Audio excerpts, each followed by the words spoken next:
बेटा आवाज नहीं करना ना।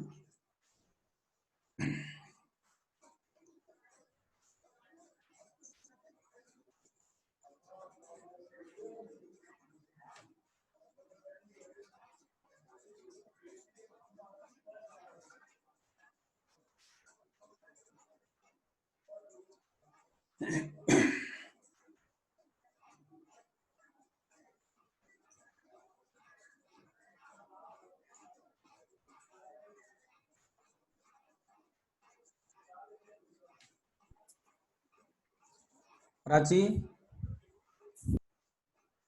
प्राची आवाज आ रही है?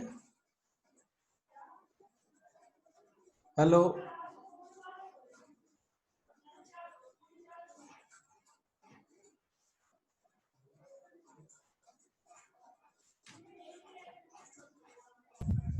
सर प्राची आ रही है आवाज? आवाज आ रही है? ठीक है, मैं शुरू करता हूँ। जी sir.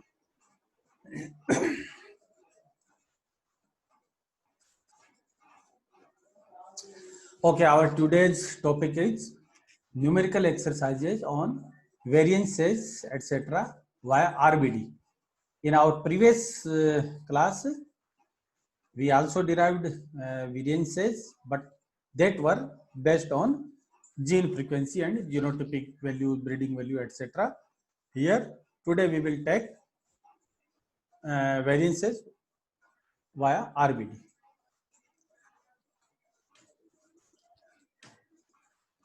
What is variance? You already know. This is the general formula. Need not to explain. Components of genotypic variance. Phenotypic variance is divided into three components: genotypic variance, environmental variance, and genotype into environment variance.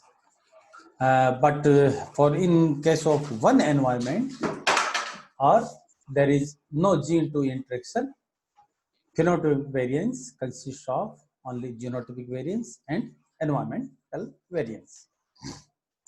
What is coefficient of variation? This is a relative measure of variability to the mean. It is the ratio of standard deviation and mean and is expressed in percentage. This is the formula. CV is equal to standard deviation divided by x bar multiplied by 100. Somewhere SD, in place of SD, a sigma sign is used. But in our plant breeding, there are three types of variation: genotypic variation, phenotypic variation, and environmental variation. And hence, there are three types of coefficient of variations also. These are known as phenotypic coefficient of variation, PCV, genotypic coefficient of variation, GCV, and environmental coefficient of variation. In the same way, we can also write the formula of GCV, PCV, and ECV. Here we will use the concerned standard deviation. If we want to determine phenotypic coefficient of variation, so in standard deviation we will use sigma p, that is standard deviation related to phenotype. Similarly, for GCV, sigma g, and for ECV, sigma e. What is heritability? You have already known. Heritability is a ratio of genotypic variance to phenotypic variance, and when it is multiplied by 100, it is expressed in percentage. Genetic advance is equal to heritability multiplied by phenotypic standard deviation multiplied by k. This k is actually selection differential, and it is a constant 2.06 at 5% selection intensity. You might have studied in plant breeding or some earlier course. So this is genetic advance, and genetic advance is percentage of mean. If we divide this genetic advance by mean and multiply by 100, then we will get genetic advance as percentage of mean. Now suppose this is a research trial data. An experiment was conducted in RBD to study the comparative performance of 8 varieties of wheat, each with 3 replications. The data of grain yield per plant of respective varieties are given below. There are 3 replications, and in each replication there are 8 varieties represented by A, B, C, D, E, F, G, and H. You know the basics about RBD, that in RBD randomization is done replication wise. In R1, the randomization you may see A, F, D, E, B, C, H, G. In second replication, a separate randomization is done. Similarly, in third replication, separate randomization is done. In RBD, there is separate randomization for each block or each replication. While in case of CRD, a complete randomization is done. This is the basic difference. In this case, do the analysis of variance and interpret the results. So first of all, we will arrange these data and variety wise and replication wise. How? These are the arrangement. In left side, you have the data as mentioned in previous table, and on right side, we have arranged these data variety wise. For example, variety A. In R1, the figure is 15 gram. In R2, this A is 12 gram. Similarly, in third replication, it is 13 gram. And in the same manner, we can arrange all these varieties replication wise. We have to do analysis of variance. I think you have studied how to do analysis of variance in your basic statistics course or the course of experimental design. These are the steps. First of all, note the replication, number of replication. Here R is equal to 3. Note the number of varieties V. Here V is equal to 8. Determine total observation R into V, that is 24. Then do total of each column related to replications. Next, total of each row related to varieties. Determine grand total. Determine mean of each variety. Determine grand mean, correction factor, total sum of squares, variety sum of squares, replication sum of squares, error sum of squares, preparation of ANOVA table, test of significance, determination of standard error, determination of critical difference, CD, and then conclusion. Step 1 to 8, they have combined in this table. R is equal to 3, V is equal to 8, and N is equal to 24. These are the varieties. And replications, we have did total, derived mean, etc. So grand total is 324 and grand mean is 13.50. This is general way. Correction factor is GT square, that is grand total square divided by total number of observations. So in this way, we get this 4374. Now total sum of squares. It means we will find out the sum of square of all the 24 values represented in pink section. And below there is explanation of this 15 square plus 12 square, and in this way last is 12 square. From this total we will deduct correction factor. So here in this way TSS or total sum of square we will get 132. Similarly, variety sum of square, in this case we will do the sum of square of each variety and divided this figure by number of replication and then deduct correction factor. You may say in the bottom 40 square plus 38 square plus 35 square, and this total is 13360 divided by 3, and our correction factor is 4374, and in this way we get the figure 79.33. What is this? This is variety sum of square. Next is replication sum of square. In the same way, we square the total of replication and then add and divide by number of varieties. So see in the bottom, 112 square plus 109 square plus 103 square divided by 8. Our treatment or varieties are 8, and deduct the correction factor 5 point. In this way we get the value 5.25. This is replication sum of square. Next is error sum of square. If we deduct variety sum of square and replication sum of square from total sum of square, we will get error sum of square, and here in this case error sum of squares is equal to 47.42. This now from these figures we will prepare an ANOVA table.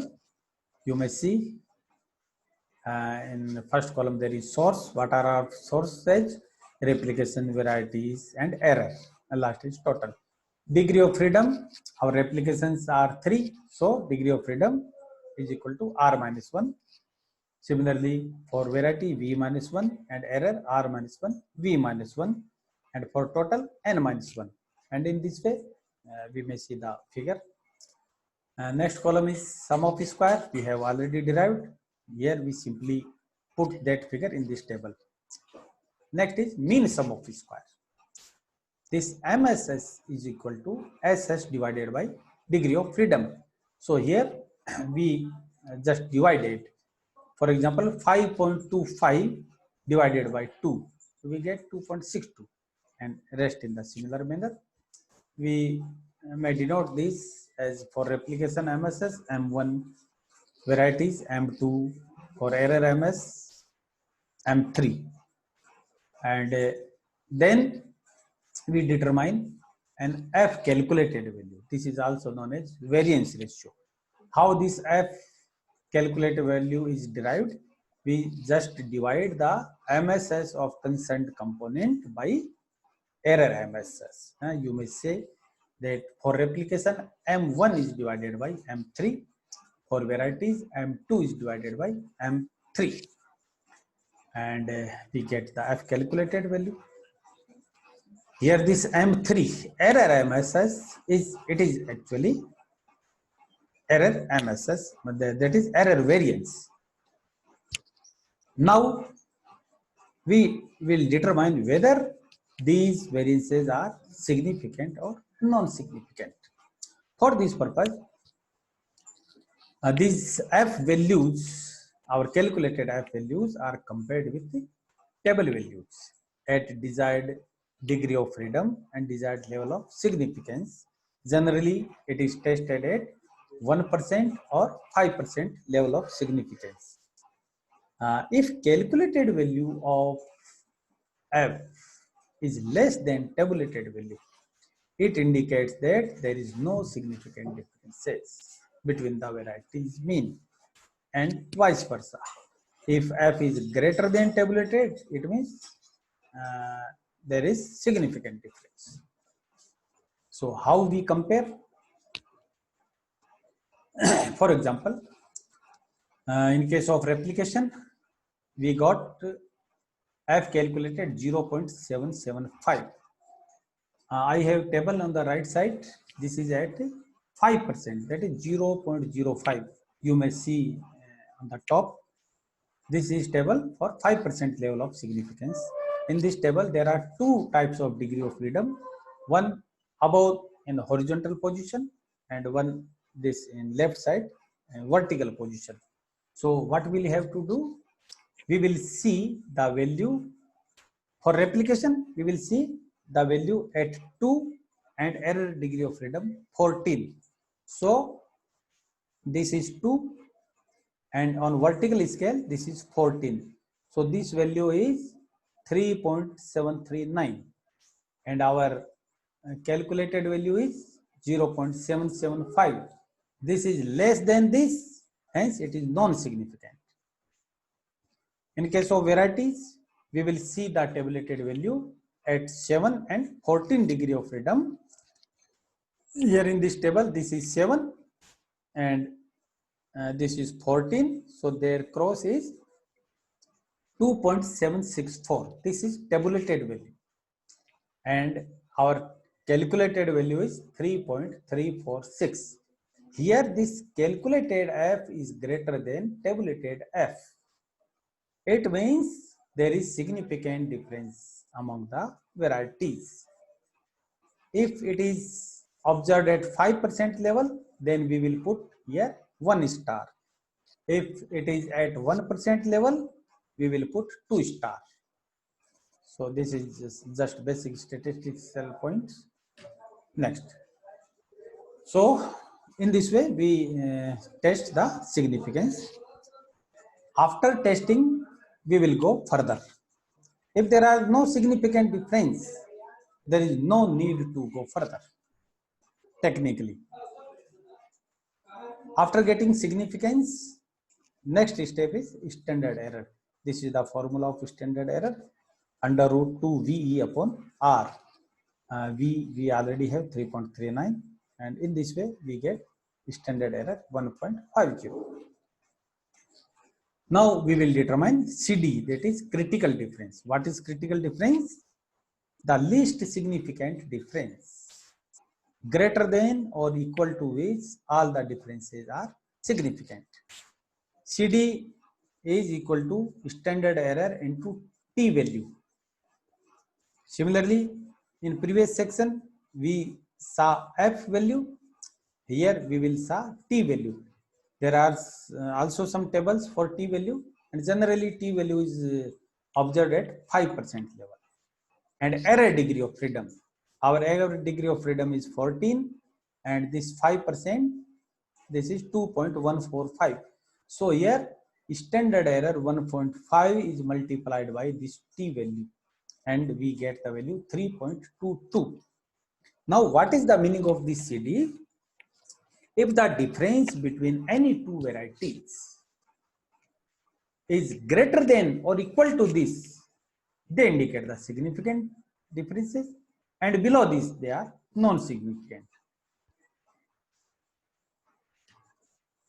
After calculating CD, we will arrange the varieties mean in descending order.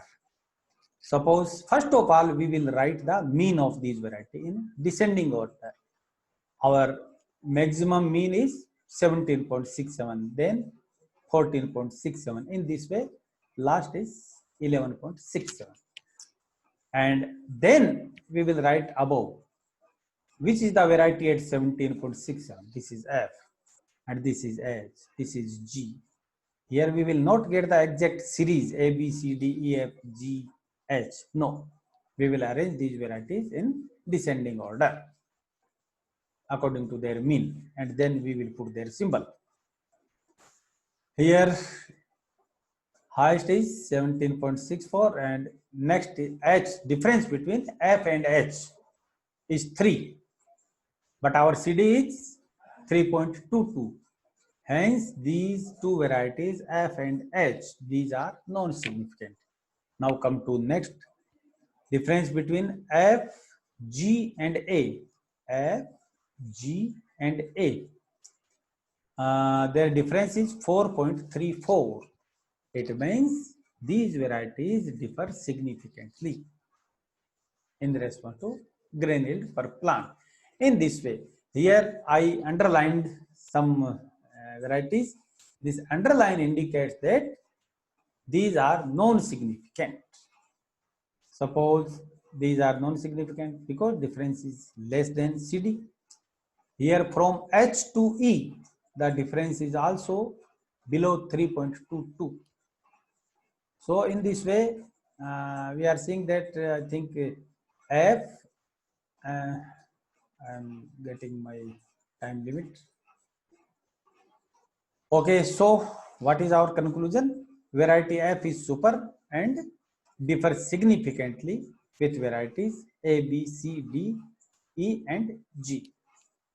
Differ non-significantly with variety H. Variety F is super. Now, up to this, you have studied in your statistics course. Now, how to derive variances from this RBD analysis? This is our ANOVA. In case of variances from RBD, error variance is equal to just sigma square E, error MSS.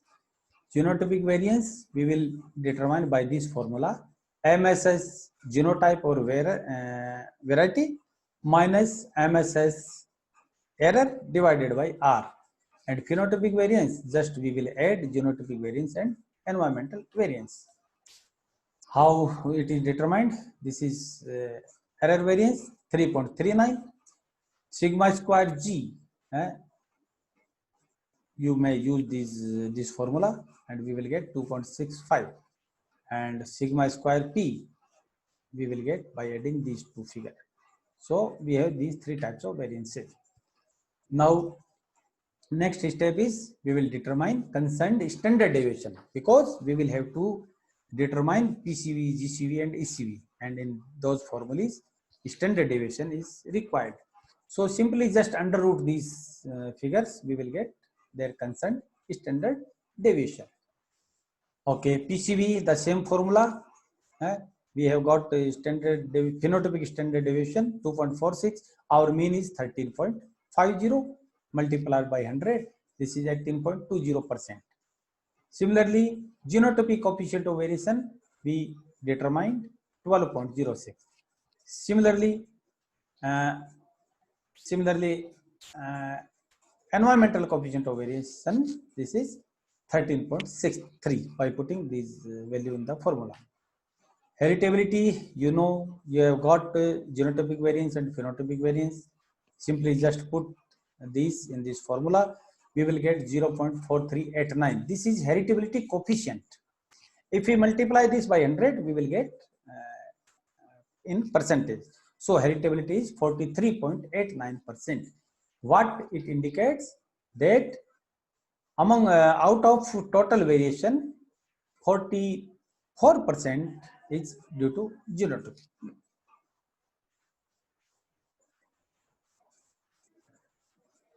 Now genetic advance, we may use this formula H square sigma P and K. We have all the values. H square, here you remember, here H square we will use only coefficient, not percentage. So this is heritability and this is sigma P already derived, and this is a constant. So in this way genetic advance is 2.22. Now genetic advance is percentage of mean. If we divide this by mean, we will get it in percentage. So genetic advance as percentage of mean is 16.45. So this is the summary sheet. Genotypic variance 2.65, error variance 3.39. By adding these two, we will get phenotypic variance, and by taking their under root, we will get genotypic standard deviation 1.63, error standard deviation 1.84, phenotypic standard deviation 2.46, and these are concerned GCV, PCV, ECV, and heritability 0.4389, heritability in percentage 43.89, genetic advance 2.22, and genetic advance as percentage of mean 16.45%. So thanks. This is numerical. I tried somewhat fast, but I think half portion you already know, that is statistical portion, ANOVA, and I have covered the next components of our plant breeding point of view. Now I am stopping sharing.